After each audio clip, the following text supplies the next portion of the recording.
अस्सलाम वालेकुम गाइस। आज जो मेरा व्लॉग का टॉपिक है वो है स्क्विंट इशू। आज मैं मदर के साथ आजकल के सबसे अहम टॉपिक पर डिस्कशन करने लगी हूँ, जो कि इशू स्क्विंट इशू है, जो कि आजकल के बच्चों में सबसे ज़्यादा पाया जा रहा है। बच्चों को स्क्विंट का प्रॉब्लम बाय बर्थ भी होता है और बाद में भी हो सकता है। हर बच्चे में इसकी टेंडेंसी डिफरेंट होती है, किसी को ज़्यादा होता है, किसी को कम होता है।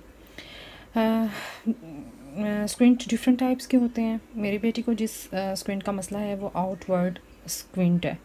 ये एक ऐसा मसला है जिस पे हम सबसे पहले एक्शन लेते हैं और लेना भी चाहिए, क्योंकि ये मसला डायरेक्ट आपके बच्चे की पर्सनालिटी को हिट करता है। जो स्क्विंट का इशू है वो आपके बच्चे की पर्सनालिटी को बहुत ही तबाह बर्बाद करता है अगर आप उसका जो है वो इलाज नहीं करवाते हैं, क्योंकि इसकी वजह से जो है वो बच्चे कॉम्प्लेक्स का शिकार हो जाते हैं, उनकी पर्सनालिटी बुरी तरह डैमेज हो जाती है।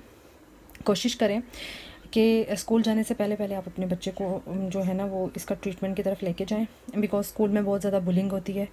और आप और मैं जो स्कूल के टेन्योर से गुजरे हुए हैं मदर्स हैं, वो तो जानती होंगी कि किस तरह की बुलिंग हमने भी फेस की हैं। अगर सच एज़ कोई बीमारी नहीं है तो वैसे बुलिंग हो जाती है, लेकिन जिस बच्चे को कोई इशू है, चाहे वो आइज़ का है, चाहे आइज़ तो बेसिक होती है ना, तो बच्चे दूसरे बच्चों का मजाक उड़ाते हैं, जिसकी वजह से बच्चे जो हैं वो बहुत, जिनकी पर्सनैलिटी बहुत ज़्यादा ख़राब होती है। और इस उम्र में जो है, जब मतलब बच्चे स्कूल गोइंग होते हैं, जब स्कूल जाना शुरू करते हैं, तो बच्चों की सोच पुख्ता नहीं होती है ना, तो जो बुलिंग उनको होती है वो पता नहीं किस अंदाज़ में उसको पिक करते हैं। उनकी पर्सनालिटी का कैसे डेवलपमेंट होती है उस टाइम की, ये उन पर डिपेंड करता है। ये बच्चे टू बच्चे वेरी करता है। तो हमें अपने बच्चे की ज़िंदगी को आसान बनाने के लिए और उसको सही बनाने के लिए उसको एक कॉन्फिडेंट जो है ना वो इंसान बनाना है। एज अ मदर जो है वो हमें ही स्टैंड लेना है। अगर आपको पता चल जाता है कि आपके बच्चे को स्क्विंट का मसला है, तो आप सबसे पहले डॉक्टर के पास जो है वो उसको लेके जाएं, ताकि सबसे पहले डायग्नोस तो हो कि उसको स्क्विंट कौन सा है। ठीक है। जो स्क्विंट है ना वो डिफरेंट टाइप्स के हैं। आपको स्क्रीन पे नज़र भी आ रहे होंगे जो स्क्विंट के इश्यूज़ हैं जो बच्चों को हो सकते हैं। स्क्विंट का जो ट्रीटमेंट होता है ना वो बच्चे की टेंडेंसी पे डिपेंड करता है कि बच्चे की किस तरह की टेंडेंसी है। ये डॉक्टर देख के बताता है कि उसका ट्रीटमेंट क्या होगा। कई बच्चे जो हैं उनको ग्लासेस लगने से ही ठीक हो जाता है, कईयों को एक्सरसाइजेस करवानी पड़ती हैं, और कईयों को सर्जरी से ही जो है ना वो ठीक होता है। और ये सर्जरी कोई बहुत बढ़िया कॉम्प्लिकेटेड सर्जरी नहीं होती। बहुत सारे लोग ये सुन के घबरा जाते हैं कि नहीं नहीं हमने सर्जरी नहीं करानी, खुदा ना खास्ता बच्चे की नज़र को कुछ हो गया ये वो।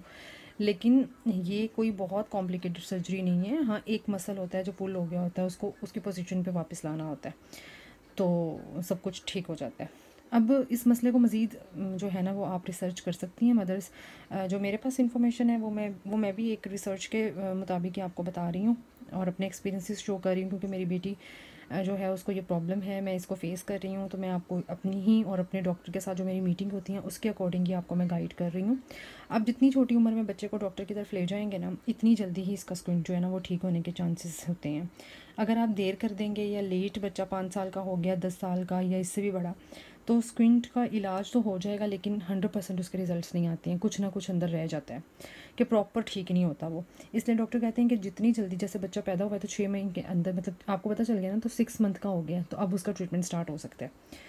डॉक्टर सबसे पहले जाते साथ ही ना ये क्वेश्चन करते हैं कि आपके बच्चे की जो है ना वो एज क्या है। और जो स्किन का इशू है ना वो सबसे ज़्यादा ना पिक्स में नज़र आता है, या अगर आप वीडियोस बनाते हैं तो उसमें नज़र आता है। आपको तो पता चलता है कि आपके बच्चे को जो है ना वो स्किन का इशू है।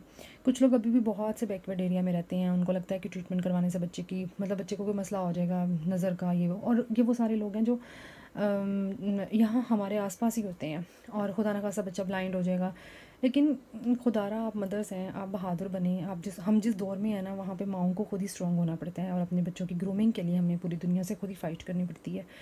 हमारे बहुत से इर्द गिर्द के लोग हमें मशवरे देते हैं, नहीं छोड़ो बस ये वो। और बहुत सारे पुराने लोग भी आप देखेंगे ना, तो वो ऐसे ही हैं जिन्होंने अपनी बेटियों की या बेटों की जो है वो स्क्विंट का इलाज नहीं करवाया, और आज हमें पता भी होता है कि यार उस बंदे की, और उसको बुरे बुरे नामों से मुखातिब किया जाता है, बहंगा, टीरा, काना, पता नहीं क्या क्या लोग बोलते हैं।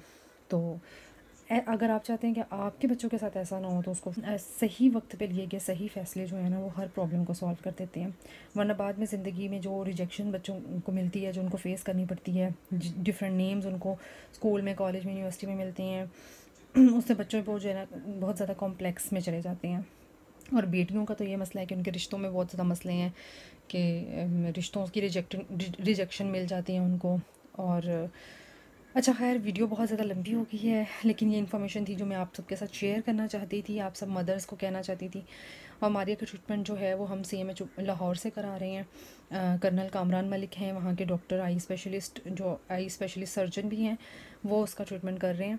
और उसको सबसे पहले ग्लासेस लगी और अमूमन इस केसेस में सबसे पहले ग्लासेस ही लगते हैं और उसकी फिर मॉनिटरिंग होती है कि ग्लासेस लगाने के बाद बच्चे की कैसी रूटीन है, कैसा उसका अफेक्ट है, क्या है। 1 माह 3 महीने के बाद जब हम जाते हैं तो आइज़ में ड्रॉप्स डाल के पहले आई बॉल को डिल्यूट किया जाता है, उसके बाद उसकी मॉनिटरिंग, मतलब उसका चेकअप होता है मशीन के आगे बिठा बिठा के, वो कैप्चर करते हैं, देखते हैं क्या सीन है, कैसे है, फिर वो उस लिहाज से जो है ना